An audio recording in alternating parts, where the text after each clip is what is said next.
guys, it's Abigail here from Airwaves, and I am hanging out with Jordan Rager here in Nashville. How are you doing today, Jordan? I'm great. How you doing? I'm not too bad. It's CMA Fest week. It's a little crazy. How are you feeling about this week? I'm excited. CMA Fest is always one of my favorite times of the year just because all my friends are kind of in the same spot. We don't get to hang out very often, and also you get to meet a lot of great country music fans from all over the country. I used to come to CMA Fest as a fan back when I was, in high school. Me and my mom would come up, and it would kind of be like a mother-son trip. Oh, and that's so fun. But I haven't got to be like the fan of like CMA Fest for a lot of years now. So getting to do that this year is kind of really exciting. And getting to see like a bunch of my friends that are, maybe it's like their first CMA Fest playing, or like they've got a new song rolling out or whatever. It's going to be a lot of fun. So I remember my first time performing at CMA Fest was 2014. And I had always dreamed of like being one of the performers, and I remember seeing my name on the CMA Fest flyer for the first time, and that was a very surreal moment for me. And also the idea that people actually were like coming out to see me play and knew my name and knew the words to my songs. That's a feeling I'll never forget. Just my first one. They always say you never forget your first one, and I never will. It has to be a pretty surreal feeling knowing all those people are coming out for you. It really is, and it's weird. It's like every year I've gone through, peaks and valleys in my career just like everybody else has. And even through like the lowest of low times, like I would come to CMA Fest and I'd play, and there'd still be people from all over the country that I've seen at, shows in little bars and clubs that came out and were like, hey, I saw you at this place, and that made me want to come to Nashville to watch this show, So it means the world to not just me, but I'm sure I speak for all of the artists that are performing this week, that there's so many amazing fans. Country music has the best fans in the world. And the fact that they come from miles and states and countries worldwide, that they come here to watch music, is the most amazing feeling in the world. So I want to talk about your new single, Colorblind. Sure. Could you tell me a little bit about that single, sort of how it came about and what it means to you? Yeah, so that was actually the last song that I wrote last year.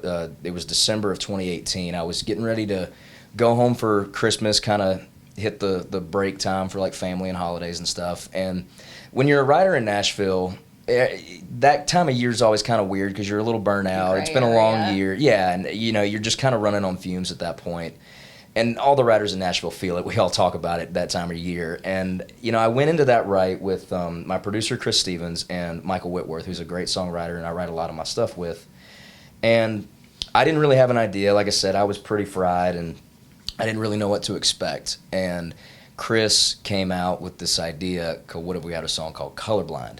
And it's not very often that you hear a song idea that's so unique and so new and like, wow, I haven't heard something put that way. And that song was that kind of thing. And so I was like, yeah, what if it was, this guy's like messed up over this girl, and like he's noticing things that he's never noticed before, and that just the whole thing just started to take shape, and we were off and running from there. And it's one of my favorite songs I've ever been a part of writing, just because it is such a unique idea and such a different approach to kind of a concept we've all heard before, but like I said, very unique way to put it. What do you think is the biggest differences between this song, stuff you've released in the past, and stuff you've been working on as you go forward?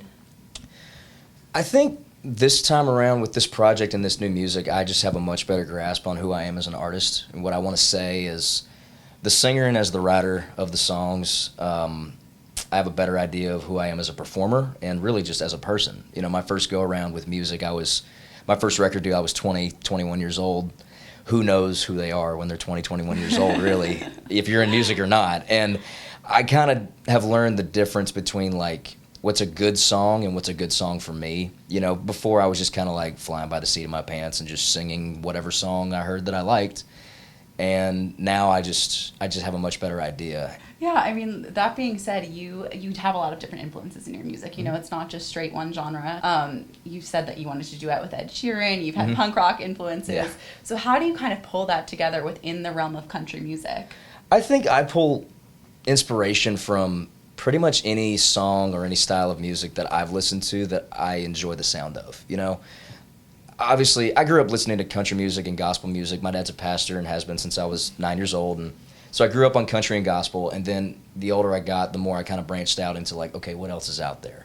And that's how I got into, first it was like classic rock. It was Southern rock and, you know, bands like Skinner and Aerosmith and the Eagles and stuff like that. And then that led me into the newer generation of rock and roll, which for me was like punk rock, Green Day and Sum 41 and Blink-182 and Newfound Glory and all these bands that you listen to in like middle school and high school, you know? And we all went through that phase. We all went through that phase, and I never grew out of mine, yep. basically. And then, again, the older I got, the more I got into pop stuff. So it was Ed Sheeran, it was Bruno Mars, Timberlake, stuff like that. And I think when I hear something that I like, I kind of take that in, and it all just kind of blends together when I write, and what comes out is my sound, you know? And like I said... How would you describe your sound? It's definitely country, because that country music will always have my heart, and it was my first love. But I really like the high energy of rock and roll stuff. I like the melodies and the experimental things that pop music is doing, and I love the storytelling of country music. So I kind of try to blend those three elements together. I'll call it high energy storytelling. High energy storytelling, okay. Because, you know, the centerpiece for country music for me is always the lyric. It's always the words in the song. And kind of the coolest thing about like the rock and roll stuff I've listened to throughout my life is the energy that the music carries, both when you're listening to it and when you see it live, you know? And I've always wanted to kind of blend those together into something that felt natural and felt genuine and organic. And I feel like with this music I'm being able to do that because they are such prominent influences in my music. I mean, that being said, you had the opportunity to work with some really big names at a really young age in your career. I mean, from the voice of Blake Shelton to, I mean, the song with Jason Aldean to touring with Justin Moore. And how do you feel like going into this new phase that you have pulled from those experiences, and how do you feel that those have influenced you? You know, ever since I started playing music, and I started really young, I was like 14 the first time I ever got on stage in front of anybody, and ever since then, if I get the opportunity to work with somebody of the caliber of an Aldean or Blake or Justin, I try to be a sponge and just take in everything that I can.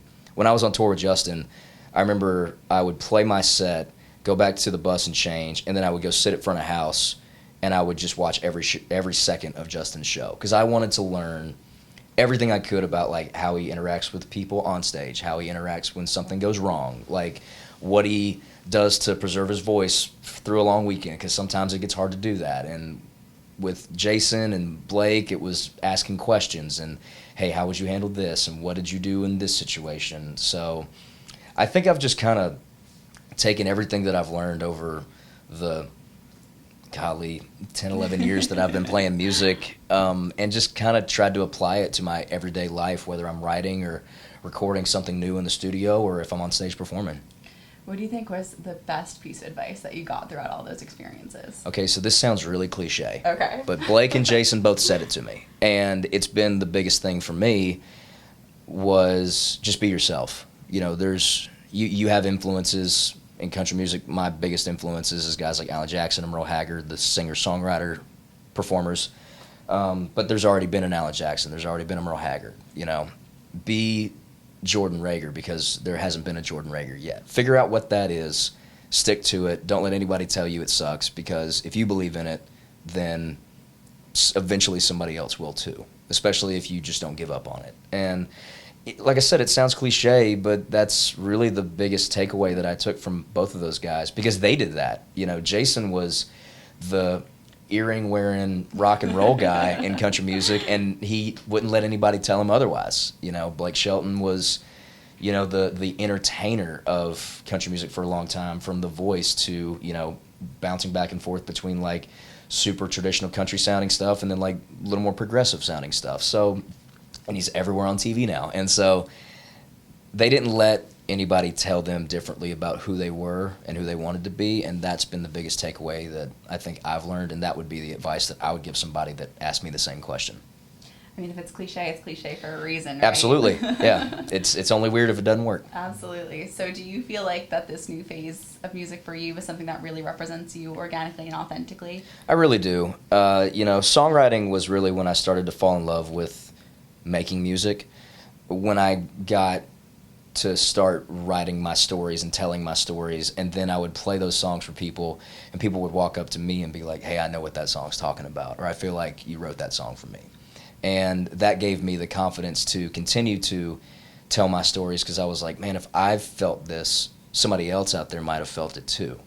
And that's the way I went about listening to music when I was a kid. So I think for me, it's stylistically, it's, like I said, I'm getting to kind of touch on a lot of different influences, which is something that's a lot of fun for me. And I'm getting to write a lot of it, which, like I said, writing is a huge, huge part of my artistry. And you actually just wrote a new song with Granger Smith that came out, which is super exciting. I did, yeah. How did that one come about? It's funny. That's actually a really funny story. I wrote that song last year, and when you write songs, you have publishers in Nashville, and you turn those songs into your publishers, and then it's your publisher's job to kind of send them out to people and, you know, see if anybody wants to cut them. Well, I didn't turn that song in because I don't know, it just slipped my mind. I just forgot about it. And because I did that, I had kind of forgotten about that song. Fast forward to CRS, which is another thing that goes on in Nashville every year. I'm playing a show with one of the guys I wrote the song with, and he plays the song. And I was like, wow, I forgot how good that song was. And so I called my publisher the next day, and I was like, take a listen to that Damn Straight song. I think it's really cool. And they were like, we've never heard that one. So I turned it in. They were like, wow, this is awesome. 24 hours later, Granger had gotten a hold of it, and he had texted me and was like, hey, dude, this song is amazing. Please don't play it for anybody else. Like, I think I want this for my project. Wow. And fast forward a couple more months, he's putting it out. And that's such a quick turnaround. And it something was you forgot existed. Really, yeah. And it's funny, you know, every song has a different story about how it got to where it is now. And for me, that song was a very full circle moment, Granger cutting it. One of the first bar gigs I ever played was in Buckhead, Georgia, right outside Atlanta. And I opened for Granger when I was 17. And me and him didn't know each other. He was still doing the Texas scene, and I was doing a lot of the Georgia stuff. I wasn't old enough to be in the bar yet, so I literally had to walk in, play, and walk out. And I remember meeting Granger a couple years later when we were signed to the same label at the time. And I told him that story, and he was like, man, I remember hearing about a kid that opened for us but had to leave early because I was wanting to meet you because I thought you sounded great.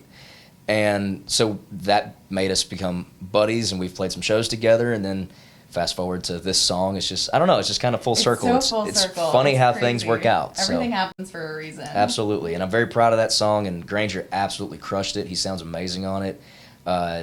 Derek Wells, we call him D-Weezy in Nashville, he produced the you-know-what out of it, and it's a great song, and I'm very proud to be a part of it.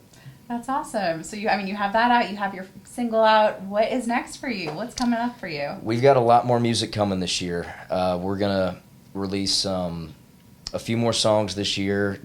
I've been so removed from releasing music for the last couple of years that I was like, let's just saturate the market as much as we can and give people, people who have been following me for years have been begging me for new music, and I've been begging whatever label I've been working with to let me release new music. I'm with a company now that kind of lets me spearhead everything that we're doing, and we're a team effort, and we talk to each other. And I told them, I was like, we met January 6th of this year, so it was the first meeting of the year, and they said, what do you want to accomplish this year? I said, I want to put out as much music as y'all will let me put out in the next 12 months. And so that's what we're going to do. We're going to put out a lot more.